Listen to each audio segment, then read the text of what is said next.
Okay, so why are you kicking stuff like that? Mm.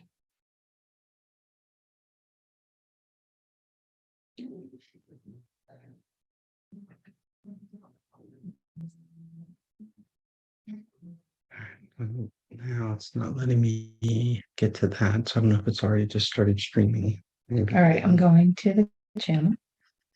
It's up. It's not letting me to that, so I don't know if it's already just started streaming. All right, I'm going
All right, so microphone's on.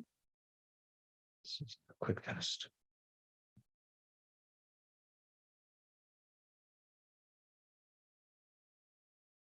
Test the microphone.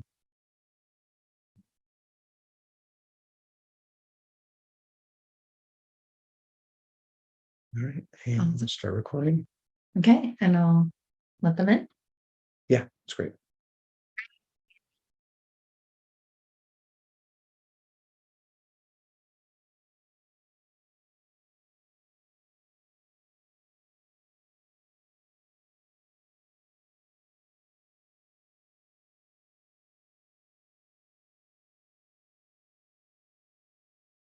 All right, everyone. Got people joining, coming in right now. Got a question for you up on the screen. So if you wouldn't mind putting something in the chat for us while we have everybody else joining. We're also live streaming this. So we're hitting into YouTube and on the LinkedIn as well. So we've got folks coming in from all over the place. So love to hear what you guys think about this question about how often have you actually run into this problem of needing to be able to have a clear calculation of an ROI for a change management initiative.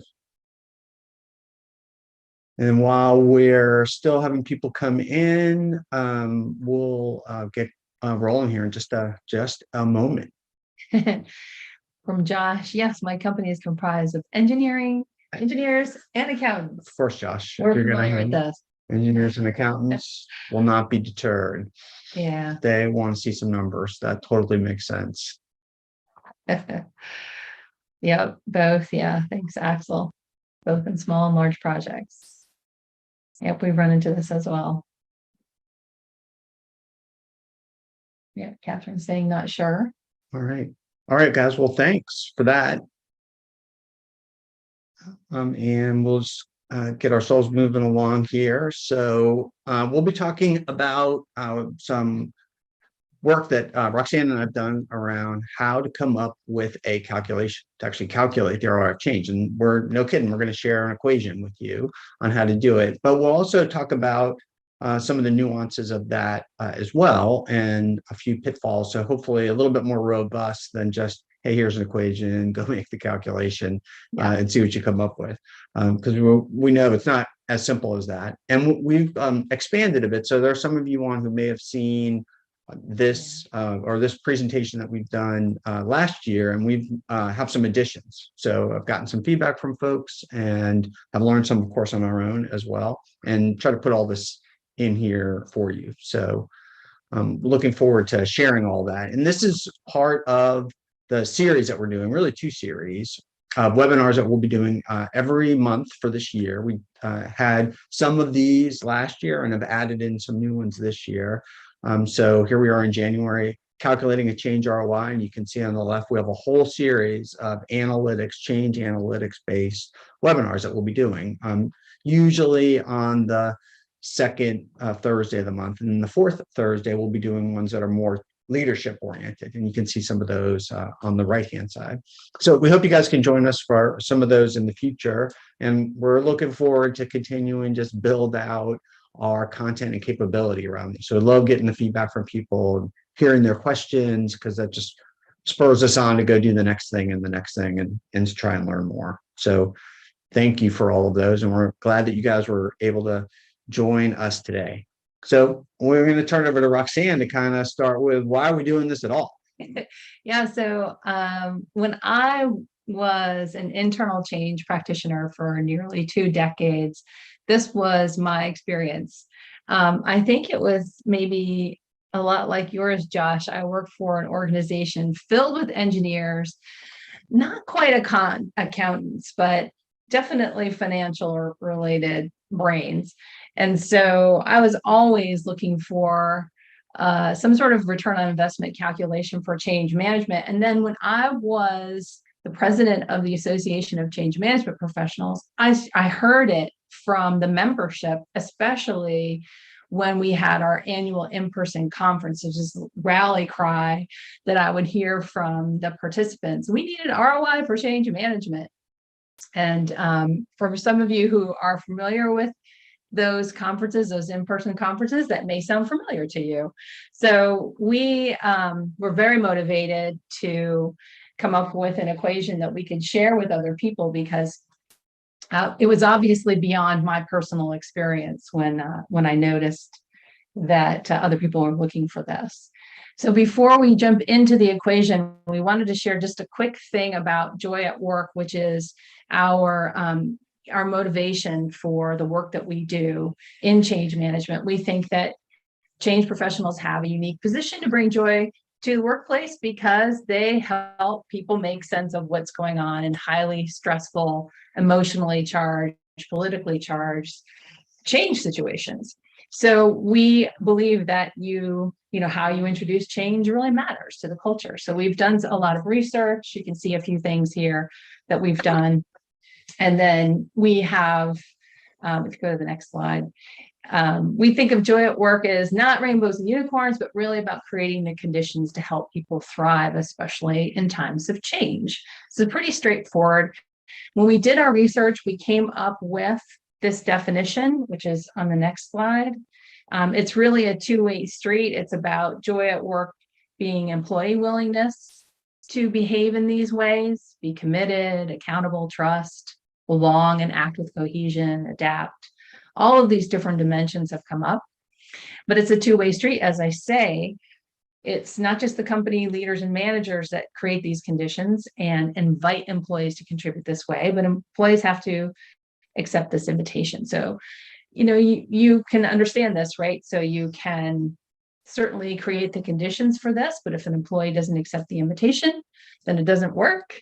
And vice versa. If you're an employee and you are willing to behave in these ways and contribute in these ways, but if the company doesn't value it, you're sort of stuck. It's hard to get traction. It's certainly hard to experience joy at work. So what does this have to do with change? Just as I said, if you go to the next slide, how we approach change directly impacts the culture. And we often talk about OCM in terms of process and tools and templates, right? Which is really helpful for leaders when we're trying to explain to them what the work is. But if we find ourselves in that internal strife situation, especially if the people on the project team are struggling, you can find yourself in the wilderness. So we think about how do we talk about things like psychological safety in the context of change? Anyway, that's just kind of a background on joy at work and how we connect it to change. And we wanted to share that with you before going into the equation, because that shows up in how we do the calculation. Yeah, and our desire to really get beyond just even the basic business case that's there and think about the culture. So what is the impact that you're having on the overall culture of the organization as you are doing the change initiative? And that matters. I mean, you guys know that. You've experienced that, I'm sure, that the change initiative itself is not in its own little bubble. It actually has an impact more broadly on the culture. So where we're going to go is to take a look at what's happening with business cases and how this whole ROI thing fits inside the business case. And then we're going to get to the actual measure. How do you think about measuring change broadly, but very specifically, how do you calculate the return on investment? And then we'll finish just a little bit about presentations and just how to tell the story of the return on investment coming from change so that it can be done in a compelling way and actually be convincing for people, especially people that are pretty hardcore analysts. So they're going to want to be able to see that sort of stuff and know for sure what's going on.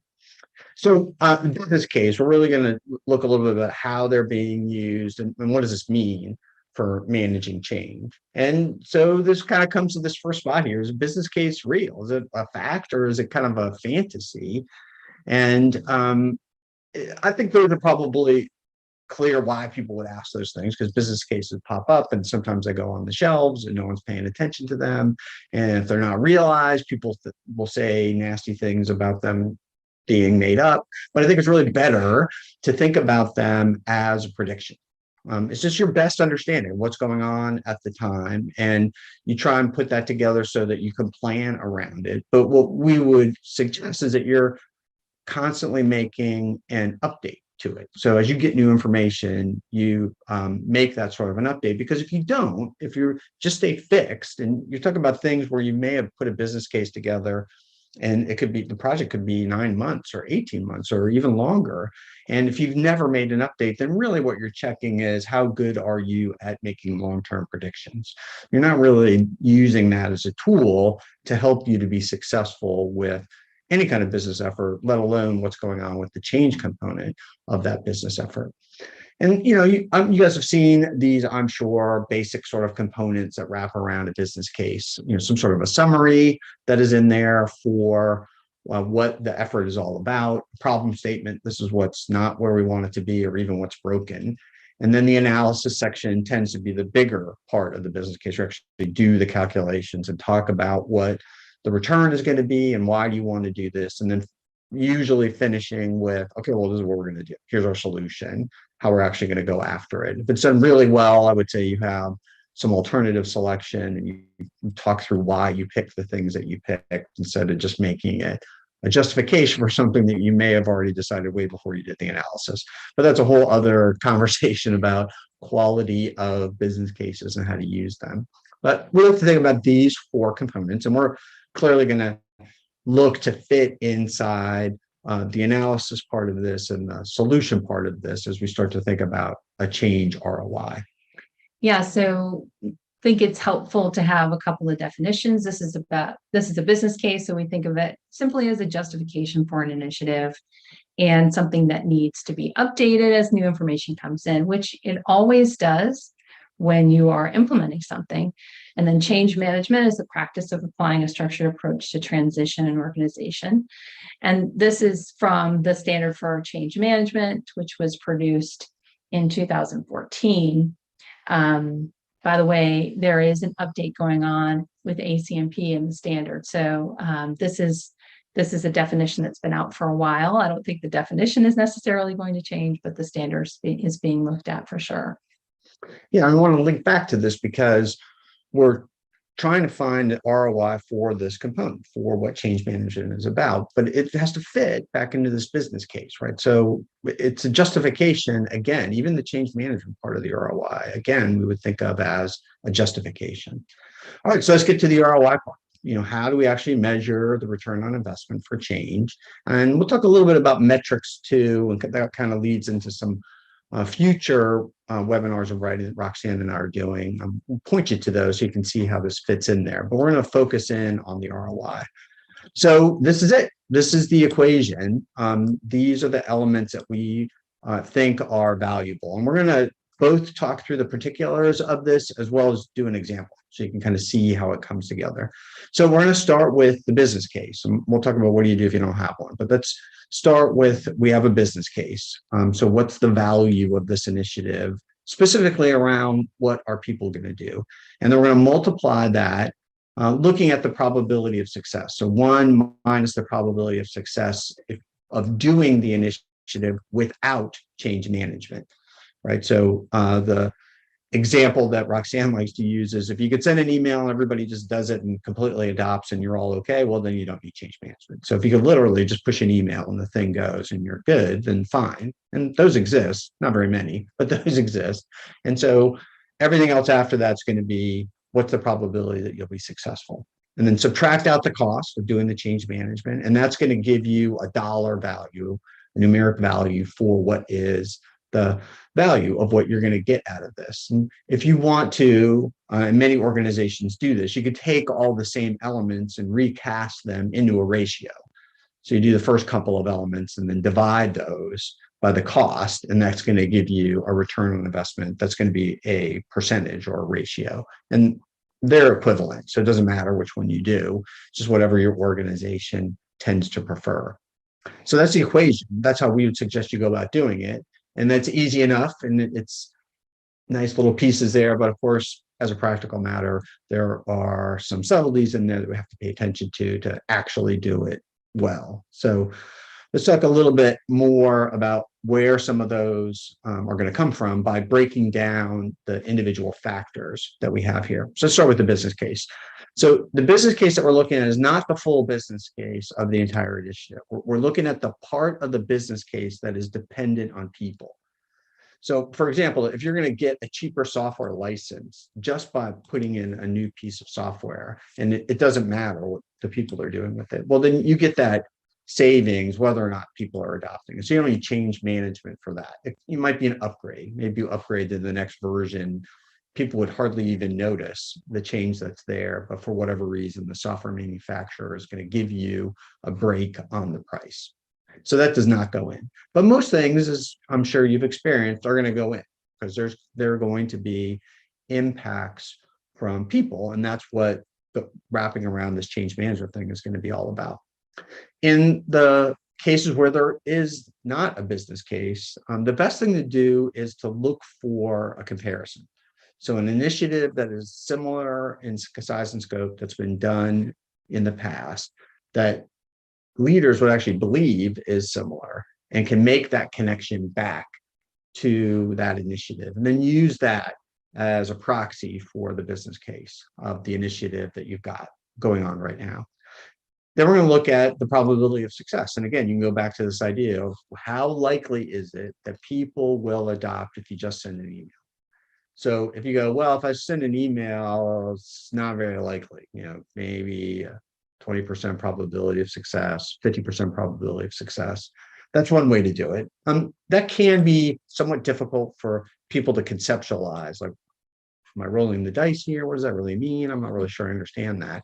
Another way to get to it is just to think about the percentage of people that would actually adopt. So you kick out an email, how many people are just going to do it? So if 10% of the people are going to do it, well, you can use 10%. If 90% of the people will do it, then now you're only chasing after the 10% of the people that will not. And so that might be an easier way to conceptualize it, to kind of think about probability distributions and all that stuff. And then finally, the cost. That's a little bit more straightforward. The big part in here is to be complete and inclusive, right? So there's going to be some analysts there going, well, what about this? What about that? What about the project team that you have, or this part-time project manager that's working for you to do the change? You're going to want to include all of that stuff in there in order for it to be convincing and for people to believe that you really have a true robust measure, and that you're actually capturing all the costs, because that's going to be important for the ROI equation, because we're subtracting that out from the value.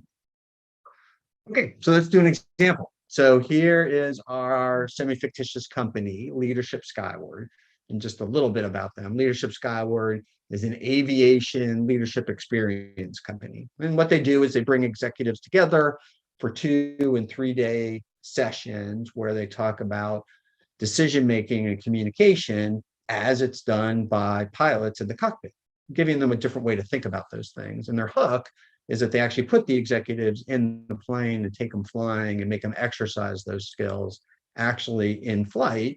So putting them in an unusual, maybe even uncomfortable situation for them to go practice these things. So that's our company. And what's going on is there is a change that's happening here. And the CEO has decided to bring everybody back, right? Like lots of other organizations pushed out all the people that could be pushed out from the office. And now he's trying to bring them back. But to facilitate that, he's actually purchased a new hangar because real estate became cheap. And so there was an opportunity to grab a new hangar. And so there's a move that's happening here. So there are people that are already there moving from one hangar to another. And there's a move for a bunch of people that are going from home back to the hangar to be able to operate. So a pretty important change that a lot of organizations are having to go through, or having to even contemplate, do they want to go through in the past several months, and I'm sure for the next several months as we try and figure all this out. So that's what's going on with this organization. So what we have now is just sort of a basic overview of those 3 main elements that we talked about: the business case, the probability of change success, and the actual cost to do the change management. So in the upper left, the business case, it says there's 3 big components to it. There's going to be some reduction in costs associated with operating, some reduction in maintenance cost, and some improvement that's going to happen as a result of better sales closing, because the hangar will be shinier and newer and people will be more impressed by what's there. Just go with that as what's happening here. So we can't include all three of those elements because the reduction in the building cost, that happens no matter what, right? So if you're getting a cheaper mortgage because you're going from one to another, that doesn't have anything to do with the people. But reduction in maintenance costs because of how you bring the planes in and fix them, because of the facility that's there and how do the maintainers actually use it. Changes that go on in the sales because of how the salespeople are using it. Those are people dependent. And so those matter. So we won't include all of it in the change management part, but we will include the 4.4 million that's there. And then we'll look at the probability of success. We're just going to ask the question we're going to ask. And for the purposes of this, we're going to say that the likelihood is high, 70%. And that's mostly just to show you that the numbers work out and you're going to get a positive ROI for it. I would say 70% is probably kind of high. You guys might think the same thing. You're going to tell a bunch of people they got to go from home, come back to their place of work and move into a new building. And you're going to say 70% of them are going to do it and it's all going to be fine. No problem. That seems very optimistic to me. So I think this is, an appropriately pessimistic way to show the calculation by thinking that, wow, change, we don't need that much of it. And then lastly, just the costs. And you see a list in here from the person doing it, to project manager, people engaged, all that kind of stuff as we go through. So a question we got is the cost net new hires, or is it also including estimated cost of using existing staff? So that's a great question. So I would look to include everyone, right? So even if people are already there and you're paying their salary, you can make an argument, well, that's a sunk cost, so we don't want to put it in here. But I think you need to put that in order to get a true view as to what the change effort is going to do. If you're going to push those costs out, then to be consistent, you would really need to do that across the entire project. And that tends to hide what you're really doing in order to pull it all together. And then so resource cost of the total project. Now I'm thinking resource cost of just in this round, just our change management. I'm going to show you how we want to go back then to look at the resource cost for the entire project. But in this thing, we're looking solely at the effort to conduct the change management part of it. So absent any work that might be going on to clean up the building, fix up what's going on before you move in, spruce up the landscaping. You can imagine a whole bunch of other things that are going on that are not change management related that would go in there. So we'll deal with these right now. And then I think I'll touch on some of what you're asking for here as we'll expand back out and look at the entire effort altogether. So if we take this and kind of use our simple example and just lay the numbers in that we just talked about, the overall business case that matters for people is 4.4 million. We're saying there was a 70% probability of success. So we're going to subtract that from 1 because that's the part that we're actually paying attention to. The 7% of the people, they're adopting whether we show up or not. It's the 30% of the people that won't adopt. Those are the ones that we need to go pay attention to. And then we subtract out the cost of change management. And you can see in this example, even with the 70% probability, you end up with a positive ROI. And if you want to take that and just cut it in half, just to get rid of the people that might be naysayers out there and go, yeah, but your numbers are squishy, or I don't believe that, or whatever. And just say, fine. So we'll take half of it, 215K. Well, that's a positive ROI. If you have a positive ROI and the project itself is already positive, if you get a positive ROI for change management, then it's worth doing. Like you're contributing, because if you don't do that, then you're not getting some of the value of the business case, because at least 30% of the people in this example are not going to jump in and are not going to go through the change. So you're not getting the business value from them. And so that is a pretty straightforward way to at least show that the basic change management effort itself has a positive ROI. But, as some of you, I'm sure, are thinking, that's a little too simple. right? There are other considerations in there, and I would call them interaction effects, right? So there are others that are contributing to the initiative. It's not just the change management people that are making it go. Other people are making the entire initiative go. And some of the ROI may be due to some of their work. So the way out of that is to zoom back out again and now look at the entire effort. So we want to essentially recalculate the business case ROI of the entire change effort. And I'm going to look at this simply. I'm not going to go into all the details of things that you might want to pay attention to here, but just to give you a simplistic view of this, which I think is sufficient. So I say simplistic, that means global. I'm taking out the subtleties, but that also means that it's probably a more pessimistic view, which means that if you get a positive value, you've got a stronger case that this is worthwhile.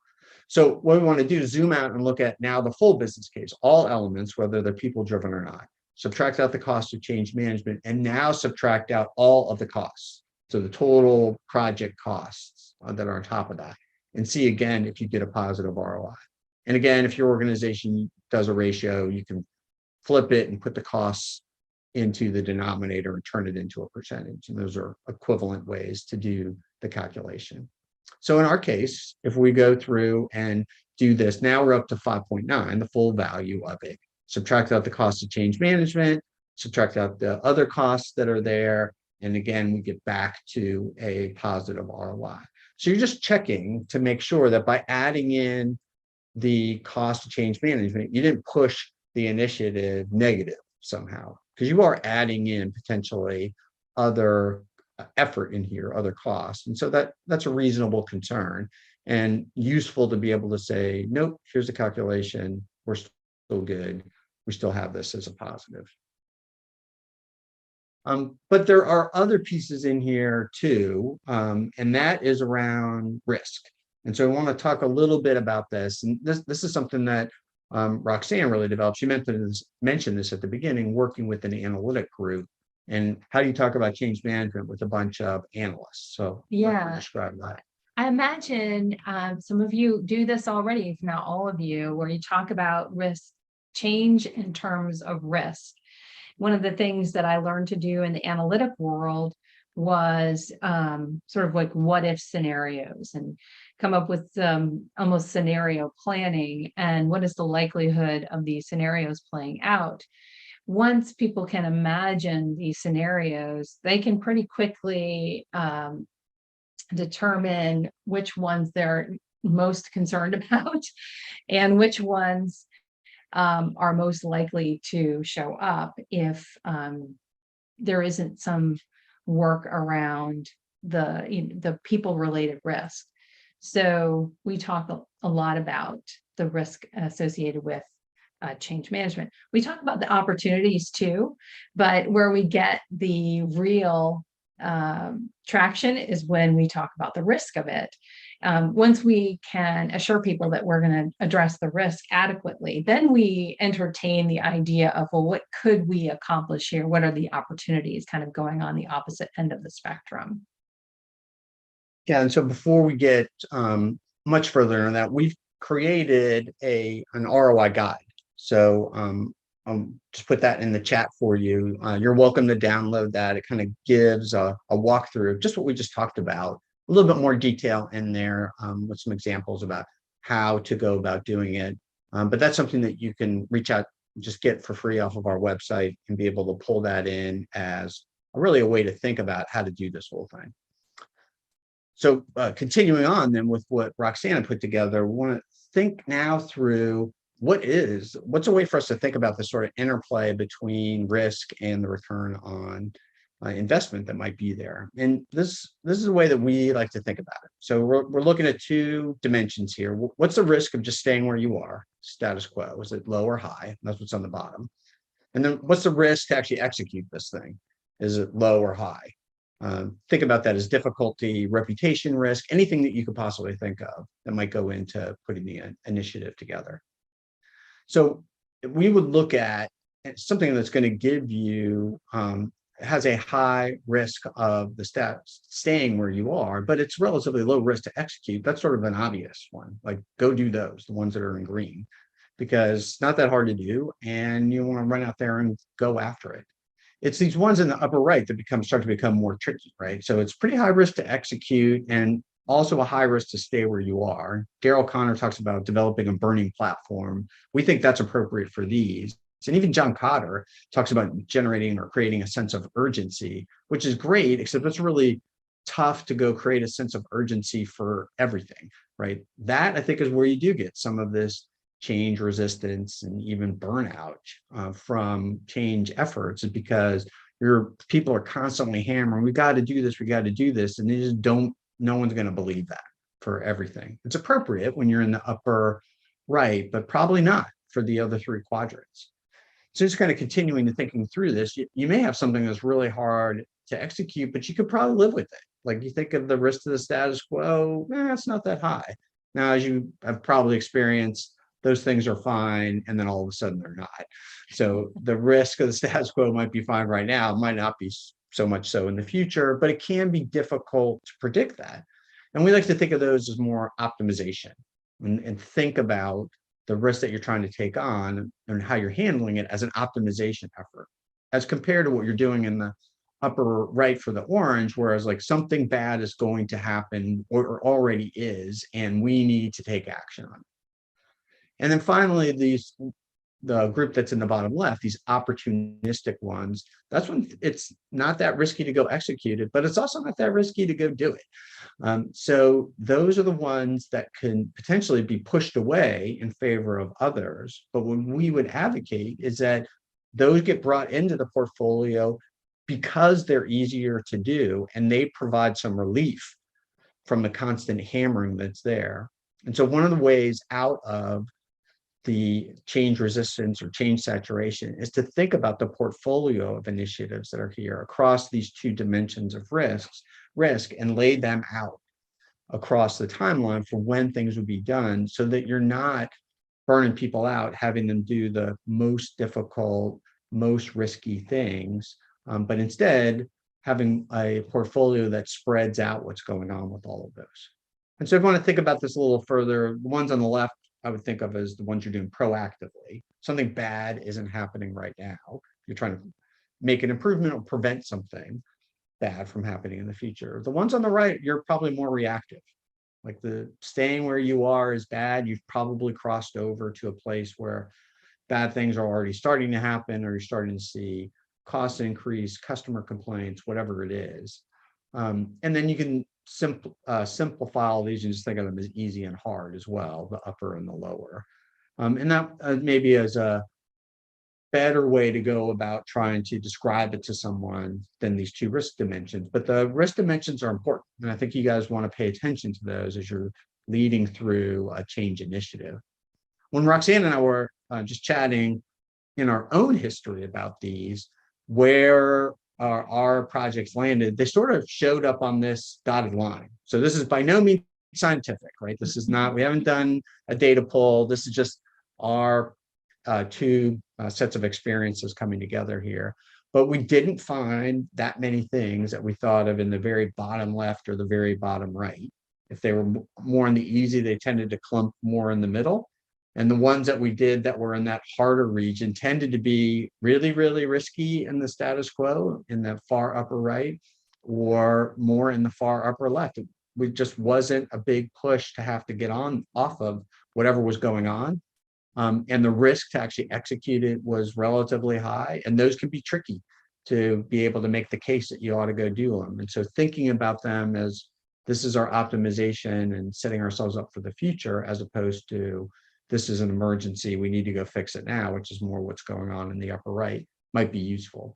We just offer that to you as a way to start to think about it, because telling the story around all of this is really going to matter. It's going to be quite important. Yeah, and I would just add to that, there, as a change professional, you might find yourself in the situation where you're looking for what is the big why behind what we're doing. And sometimes it can be hard to find that big why, especially if it turns out you're more on that proactive, side of the equation, as opposed to, the burning platform part. But when you can categorize it this way and then ask the question, well, what if we don't do it over time? will there be a situation where we end up being in this reactive place if we don't take the proactive now? That can help with positioning the importance of it with your audience, with leadership, with whomever, so that they can see, oh yeah, we do this now to avoid the reaction later. And some cultures prefer, the firefighting thing. Yeah. You probably are familiar with that. But that is a way to try to get to, hey, we're preventing something bad from happening later or being in this emergency situation later. So that's our thoughts around that. So as just a quick replay, you need to get the ROI first, right? So before we get over here, if you don't have a positive ROI, there's no point in talking about this stuff, right? So you got to figure out how to make that positive first. And now you're thinking about, all right, what's my portfolio? When I have a whole bunch of different ROI positive initiatives, how do I set my portfolio up to be able to handle all of this? So Josh asked, so we're able to give an example of a project and where it falls on this. I'll give you a couple quick ones, Josh. So Roxanne and I did a project where we were looking at doing a significant process and a system replacement that in particular was for a branch network. And they were running on 2 older systems that were not going to be supported by the manufacturer anymore. One of those systems was still green screen driven, if you can imagine that such a thing exists. This is not decades ago. This is relatively recent. So this thing still exists and it's out there. And so you can imagine taking just the technical work to take those things out is difficult. The change work is also hard because you get 10,000 tellers that have memorized how to work these things, and they've put all this effort in to make it happen. And we're going to take all that away and give them a whole new system. And even though it's shiny, new, and useful, that's a big change for them to take on. So we couldn't stay where we were, but the executing against this was really difficult. In the upper left corner, a similar sort of also a bank initiative that we had was working in the core technical bank system. So everything was working, right? There wasn't anything bad going on. Nothing was falling apart. But there weren't the opportunities to make improvements, kept getting limited. We couldn't optimize as much as we wanted to on the system. And that is a gigantic, very difficult thing to do. But there just wasn't that much risk to the status quo. And in fact, for years, that initiative had just gotten pushed off and pushed off. Yeah. Right? Just the executives were like, we don't have to do that. Because there's nothing pushing them to do it. And so when they finally got to the place where we recognized, okay, yeah, we're okay, but maybe someday we won't be. And it really is time to do the optimization. That's an example of one that's more in the upper left. So hopefully that helps to kind of just give you a view of how to think about all of those. Okay, so the last piece then is, how do we tell the story about this, right? Because you can go through and do a bunch of calculations and throw stuff at people, and that can work. But even better is if you can tell a great data story so that the decision to bring in change management and to use this becomes obvious. It's just easier to take on. We're not trying to bamboozle anybody. We're just trying to make it clear for them, what does the data actually tell us? And what I would suggest then is to use something like this, a waterfall chart. And if you're not familiar, I'll just kind of walk you through a bit of this. Really what we're doing here is we're working left to right across the page. We're starting off with the full business case. So what's all the value that we get, the value part of the business case. And then what we're doing is we're subtracting out the components. So you see the little lines on there lower, the 2 red ones, the project management and technology that would go on for driving it. And this yellow orangish one, which is the change management piece. Think of those as the costs that are associated with it. So what's left on the right in the brown bar is the value that you get, the return that you get expressed as in currency, dollars or whatever currency you're working in, on what's going on. And that chart by itself can really tell the entire story about what's going on. You put all the components together in there and you've been able to make it happen. And I made this in Excel, right? So this is an out of the box, straightforward Excel chart, nothing fancy at all. It took 2 minutes to put together and I pasted it into this PowerPoint slide. So this is not difficult to do. And you can set these things up, and then just to make it pretty, I went and clicked on the colors so you could get some different colors, but that's it. And so there's nothing particularly difficult about doing this. And you can, if you want some help, can Google how to do this pretty easily. The next piece then, and we won't go through an example of this, but we'll at least describe it to you, is to do a sensitivity analysis. So the first thing that an analyst is going to do to try and poke holes in what you put together is go, well, I don't believe the individual point numbers. What happens if this number goes up by 10% or that number goes down by 20%? And that's a reasonable thing to ask, right? That is typical thing for people to do as a sensitivity analysis and any kind of analytical setup. And it'll allow you to be able to walk through and show what limits do you need to go to. So for an example, like if the probability of the change, we would use 70% was pretty high. Well, if the probability of that goes to 99%, you're probably not going to get a positive ROI out of it, right? Because people are going to adopt whether you show up or not. And it is easy enough then to say, well, you don't need change management. And so adding in costs is going to push the ROI down. So you can think about some of those things. Maurice, thanks for throwing the link in there. So I'm sure there are others out there. And if you guys want some help with that, please send us an email. I'm happy to point you if whatever you're finding out there isn't doing it for you. But you can definitely look to make waterfall charts and also create sensitivity analysis around those things. Yeah, and we have we have a tutorial on the sensitivity analysis, walks you through step by step on the Excel. So we can put it out on our web page that shows the recordings of the webinar. So you can take a look at that if you're interested.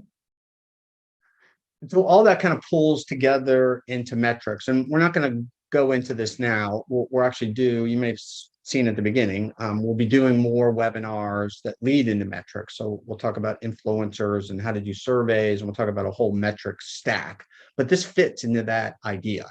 And so the way we think about it, as you can see, is in these three different levels of self-reported and observable and existing metrics, and have those in there to be able to pull all those different elements. So this ROI is about that. And we're really driving towards actionable insights. So that's what we're trying to get to with all of the analytics that we're chasing after here.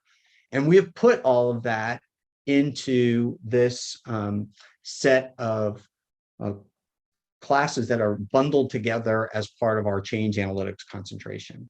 So just to quickly tell you how this is set up, we have all of the material is all recorded. So once you log in, you're in and you have access to everything, all the tools that are in there and all of the recordings that describe those tools and describe the concepts. And what we just talked about and the depth to go into sensitivity analysis is part of it.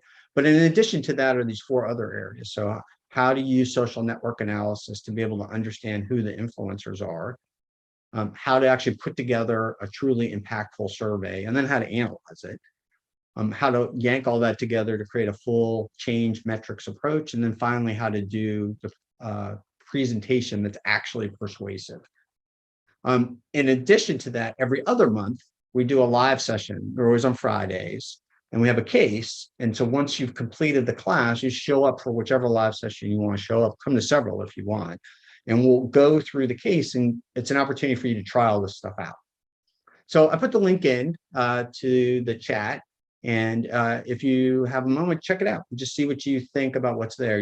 You'll see that all of these topics that we have here, these are the topics that we'll be doing in future webinars. So we touch on each of these areas, but this really goes into depth and is very much about actually executing the tools to do it. All those tools are Excel based, so nothing fancy and nothing that you need to buy, all off the shelf stuff that will allow you to do it. And this is part of the three classes that we've got from our change certification to one that we've got set up for leaders, and then this one diving much more into analytics.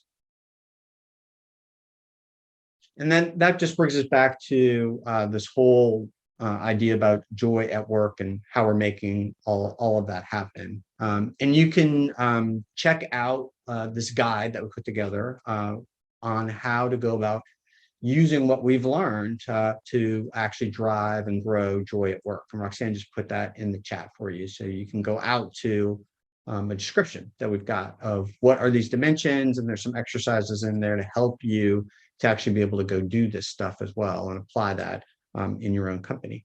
Yeah, and it's good for impact assessment work. And then it's also just good for like team engagement, especially if you're working on a project team. The culture of the team, absolutely matters, as we all know. So you can see all those items on the left-hand side that I talked about. In a couple of weeks, we'll be doing our next webinar, which will be in the Change Leadership Series, and talking about how you get your team together to actually help you go lead the change. And this is based on a lot of the work that Roxanne has done over the time where she was an internal change practitioner, and we've pulled that together now into a bit of a package so that you can help you to apply it in your own companies. Yeah, this one is, we get this question a lot. You might get this question too. How do I get my team to lead change? They won't take ownership. They won't be leaders and lead the change. So that's where that comes from. That's what we'll focus on.